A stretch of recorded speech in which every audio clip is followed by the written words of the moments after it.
Okay, hi everyone. This is going to be the second lecture on inventory, so I'm just kind of picking it up from where we were. So let's see here. All right, so we talked about like theoretically sort of the effects of FIFO, LIFO, when there's rising costs, when there's declining costs.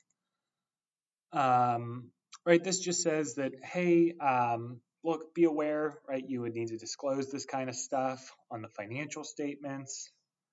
Some IFRS stuff, that's great. You can look at that. Some MCQs.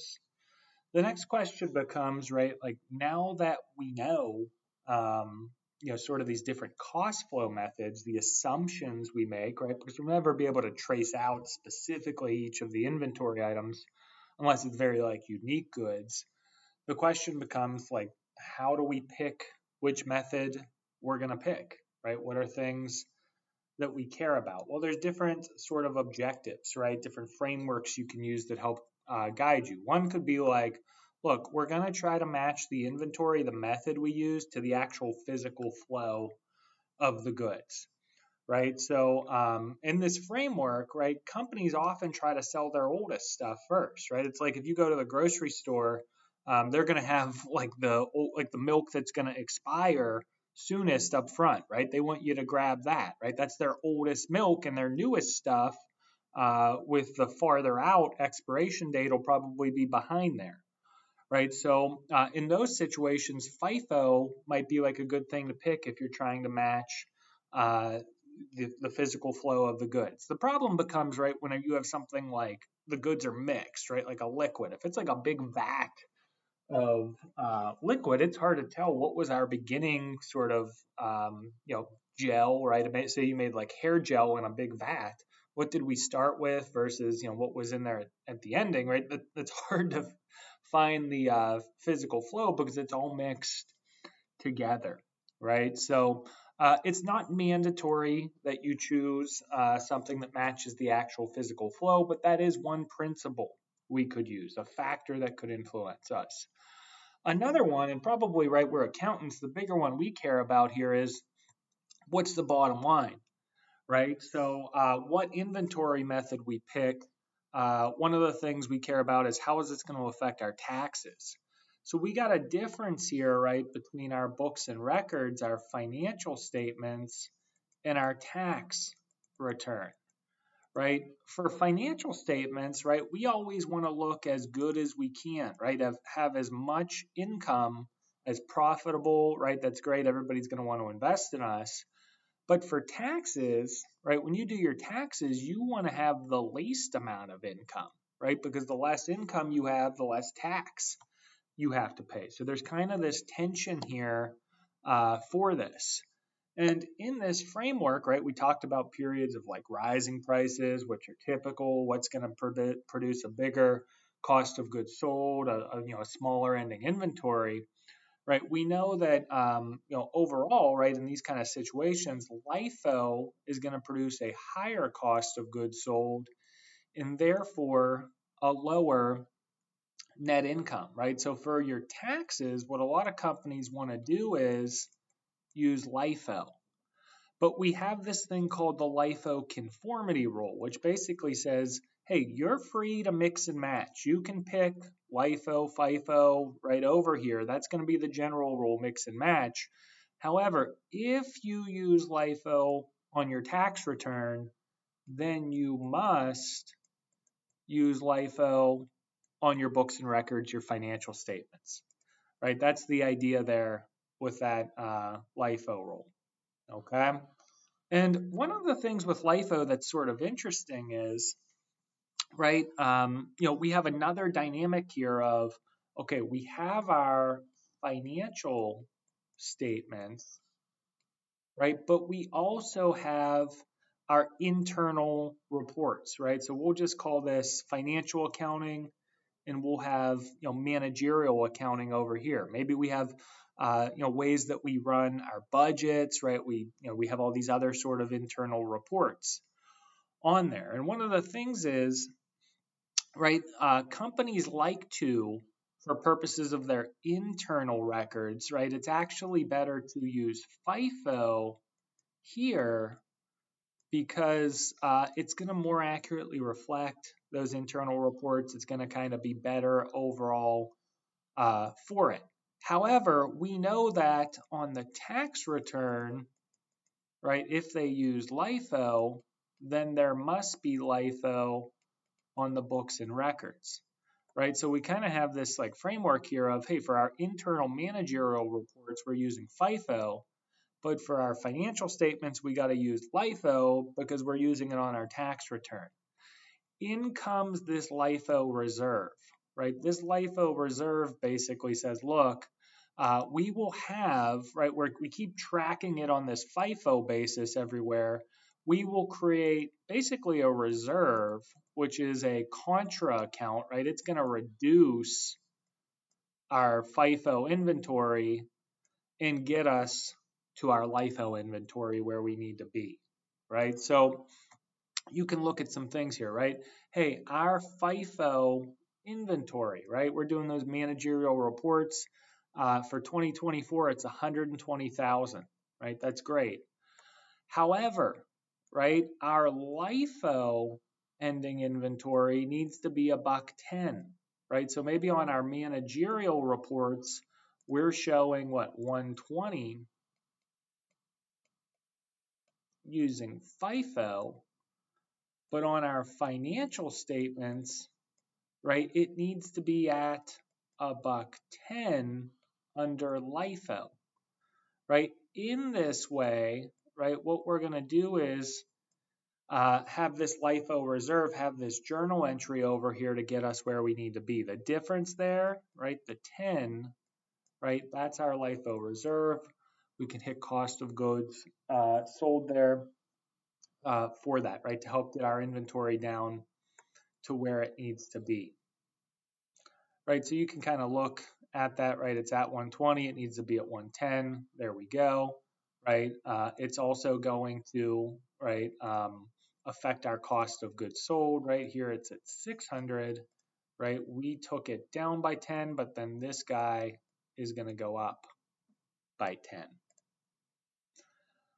So you can see, right, like these kind of situations, when it's reasonable, you want to have, a footnote disclosures for these items. Let's talk a little bit now about LIFO liquidations, right? So here's the idea with LIFO, right? Say, we have, and you could think of it like left to right, right to left, or up to down, down to up, right? It's just like what sort of axis are you looking at it?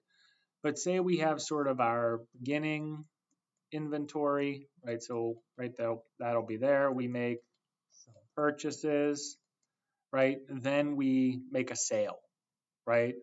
And the idea with a LIFO liquidation is, right, say here that this guy, right, our beginning inventory, was that, and then we made a purchase, right, it cost us $5, then it was $7, and then, right, maybe a couple years passed by or something, right, now it's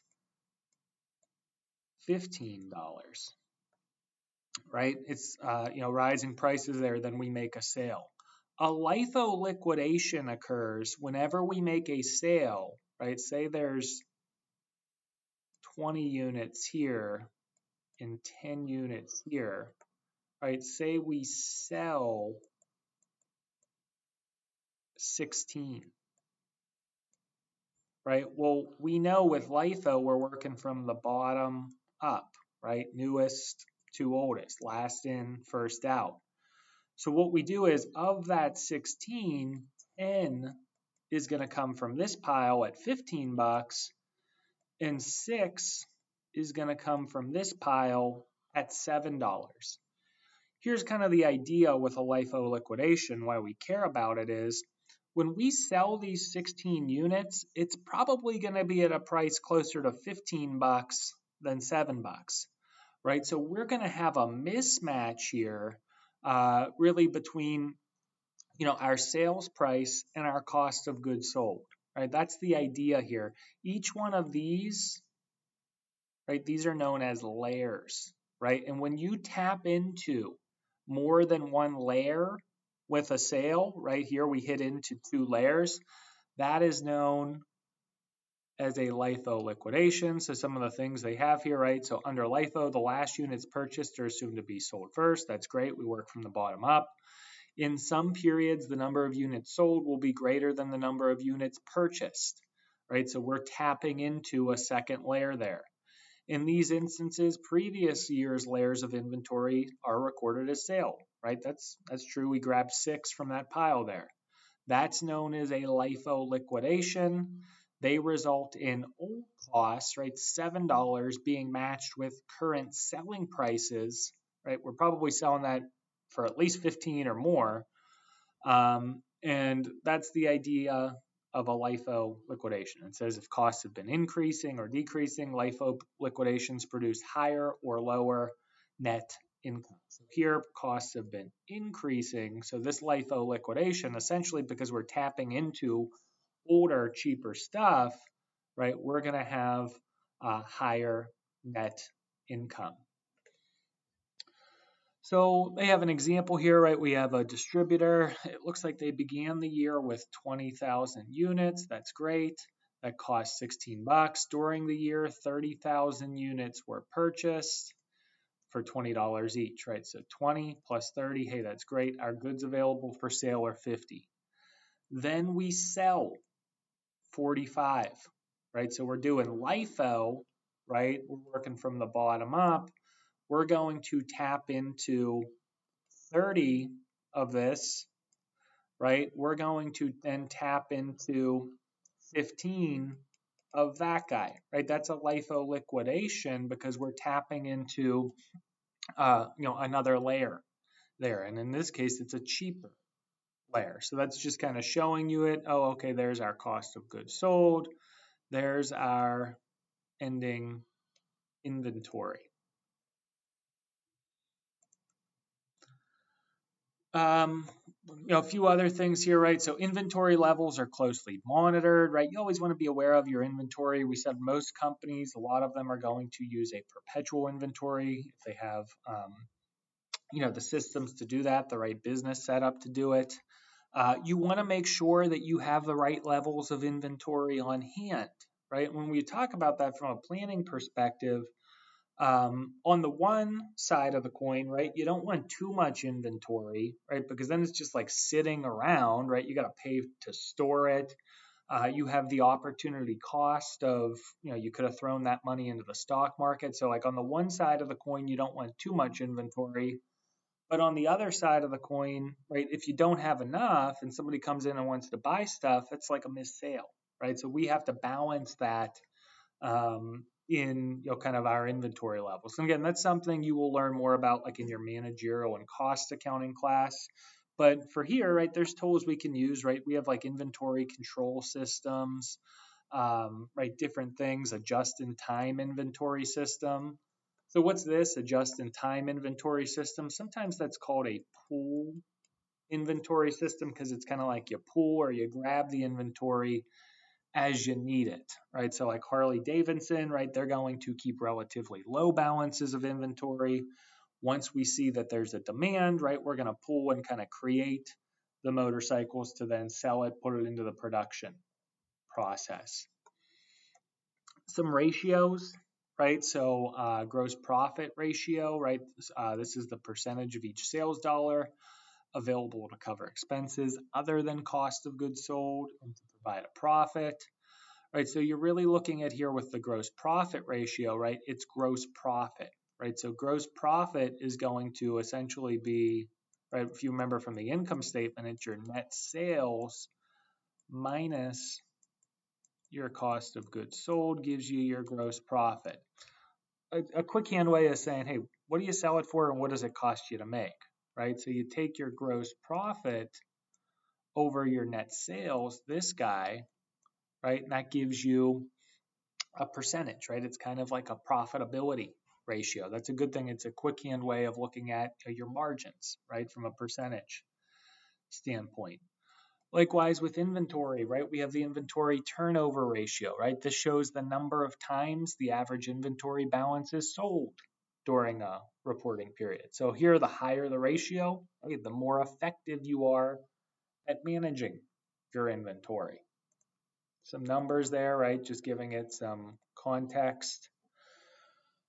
Finally here, right, the last like sort of like 10 slides or so, right? So they're going to talk about LIFO pools and, dollar value LIFO. So it gets a little bit like funky here at the end, but we can deal with it, right? So when you talk about LIFO, right, there's some kind of cons with it, right? It can be expensive, right? To implement that, right, a company has numerous individual units of inventory, the prices change, right? You got to track all that stuff, right? You have different products and managing, right? It's like one thing if we look at an example of like 10 cups, right? Imagine if you have 50 products that you sell, different products, and you got to track all of those individually, right? That could be a headache.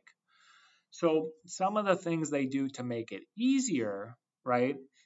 And we also talked about in this way, we have those different layers, right? They have these things called LIFO inventory pools and dollar value LIFO method, right? So LIFO inventory pools, right? What we do here is say we have 3 different products like A, B, and C. It could be a headache to account for those all individually and track everything. So what we'll do instead is just throw that in a pool, right? Kind of like a group, right? And essentially within the pools, as we have here, all the purchases made during a period are considered to have been made at the same time and at the same cost. Individual unit costs are going to be converted to an average cost for the pool. And if the quantity of ending inventory for the pool increases, right, you'll go from your beginning and you're going to add a layer to that. Let's look at an example, right? Sometimes this stuff seems like sort of abstract, but once you give it numbers or an example, it helps it make a little bit more sense, right? So we have a lumber company here, right? And they have 3 different types of, inventory, right? They have pine, oak, and maple. Here's the deal, right? It would be a headache to kind of account for all of those individually. So we're going to throw these 3 into a pool, right? A LIFO inventory pool, right? We can just use, the feet times the cost there per foot. You'll cross multiply, add it down, right? So we know here the average cost, right? So we had 40,000 that cost us 98,800. That's going to be 247 a board, right? 40 times 247 gets us 980, right? That is going to be our beginning inventory in the pool, right? That's what we start with, 40 at 247. There we go. Next period, right? During the next reporting period, we buy 50,000 more, but we sell 46,000 feet during the period, right? So if you buy 50, but you sell 46, right? We kept 4,000. Let's look at this, right? We bought 50, right? We got to figure out the average price on that, right? So the total amount times the total cost there, right? We're looking for 254, right? So 254 in this case, yeah, we bought some, but we sold some. So effectively at the end, right, there's 4 left at 254.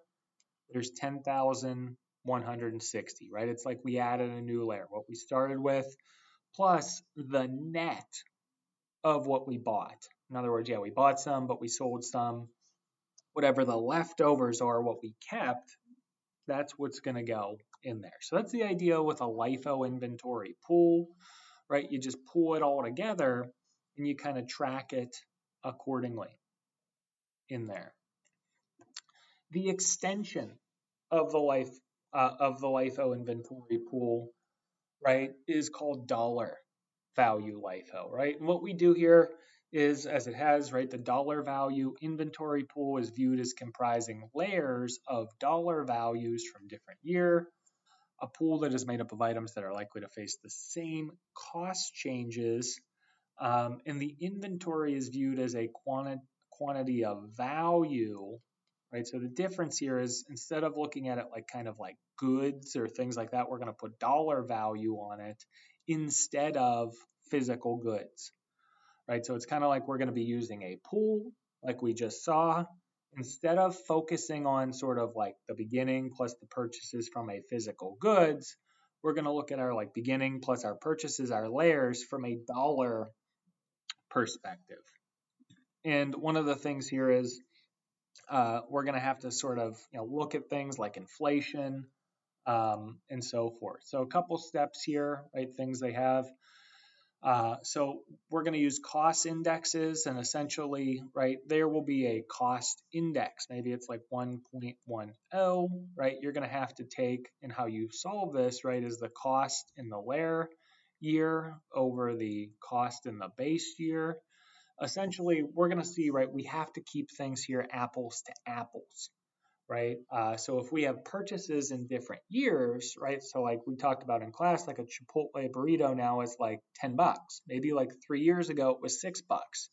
To keep that apples to apples, we kind of need to back out the inflation portion of, how the price went up on there. So we're going to use this cost index to help us do that, right? Sometimes they'll give that to you directly. Sometimes you have to solve for that through plugging in the formula there. But the idea with it is, right, they're going to have 3 steps. Step 1, convert ending inventory to the base year cost. Step 2, identify the layers of ending inventory created. And step 3, restate each layer using the cost index in the year acquired. Right, so let's look at an example here again. This will help you once you see the examples, kind of the optional videos. It's not something you can just read and understand, right? So we're looking at dollar value LIFO. We know there's 3 steps. We know we're looking at it from a dollar value, not really a physical quantity value. Hillside Company, they adopt dollar value LIFO on January 1st when their inventory cost was $400,000. Their ending inventory at the year cost $462, right? So we started with 400. At the end, we're at 462. And the cost index for the year is 1.05 or 105%. So I don't know, maybe there was 5% inflation there. So what we got to do here, right? Step 1 is convert the ending inventory to the base year costs, right? So our ending inventory is 462. We're going to divide that by basically the inflation there. We're going to get 440, right? So that's our ending inventory, 462, restated at a base year cost. In other words, what it would cost us under base year dollars, right? So we started with 400, and we know from this, right, we ended at 462, right? Sort of that like gross number unadjusted for inflation.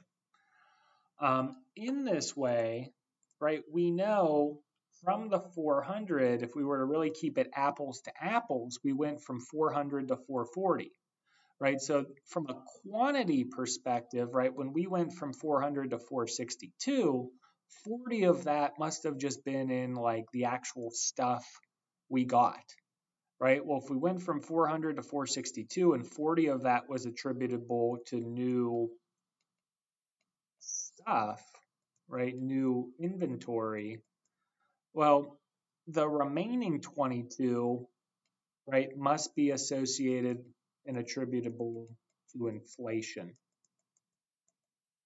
right? It wasn't really like we got more stuff with it. We just paid more because of this like cost index and prices going up, right? So we need to figure out here with dollar inventory, right? How do things change? How much of that change is attributable to like new stuff versus how much of it is attributable to rising costs, right? So what we then do is, right, we did step 1 right here, we converted.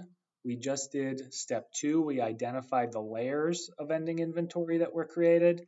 Now we're going to do step 3, restate each layer using the cost indexed. Okay, so we started with 400, right? The cost index there was 1, right? What you start, it's like the present value of $1 is $1. right? So 400 times 1, there we go. 400, that's what we began with. Our new layer of what we bought, right? The new stuff was $40,000, right? It wasn't 62, right? It was, 40 when we really kind of dissected that. What we'll then do is, right, take the 40 times, right, you always have to, whenever you work these layers in, it's whatever it was for the respective year. So 40 times 1.05, it's at 42, right? So then our ending inventory, in this case, under dollar value LIFO, will be 442.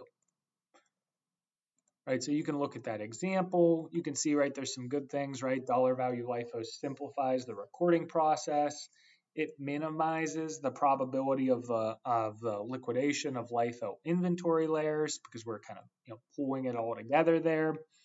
And the acquisition of new items is viewed as the replacement of the dollar value of the old items. So we'll see this more in the problems, right? We'll give it some numbers, things like that. But with that, I'm going to end the second video here.